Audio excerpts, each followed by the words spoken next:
Ni hao guys! Yung mga dumating ngayon sa amin na mga kasamahan ko, ang dami nila guys.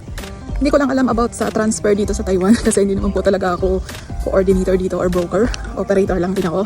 So sa mga nagtatanong sa akin na kung may transfer daw, wala kasi akong idea. Alam ko engineer. Engineer yung kailangan ni Ase. And then yung mga sa Pinas, so iQuest, Everbest, tsaka Workforce daw yung agency nila. So dati kami dito sa department namin, mga 13 lang kami, mga operator. And then, naging 26. Tapos, may mga dumating kami ulit mga kasama niyo. 40 daw, sabi ng leader ko. So, ang dami. Sa department lang namin. Ang dami ring mga EE dito na bago. Sa umaga nakikita ko, ang dami nila. Kay 11. So, sa ibang department, hindi ko lang alam.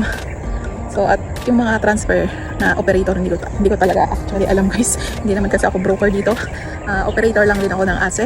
Sa engineering department lang din ako. Pero, operator lang din ako ng ASE. So nagsusupport lang kami sa production. So yun lang guys. Kung yung mga nasa Pinas, yung mga nanonood ng video ko, i-manifest nyo na rin na makapunta rito sa Taiwan. Kasi nga yung iba kong mga kasamahan dito, dati pinapanood lang din nila yung mga videos ko about dito sa Taiwan. So ayun, andito na din sila. So i-manifest nyo na rin yan guys. So nood-nood lang kayo sa mga, kung hindi man kayo dito sa Asia, mapunta sa ibang company dito sa Taiwan. Maraming company magaganda rito. So i-grab nyo na yung opportunity kapag gustong-gusto nyo kasi wala, maganda dito sa Taiwan guys, promise. So yun lang guys, salamat.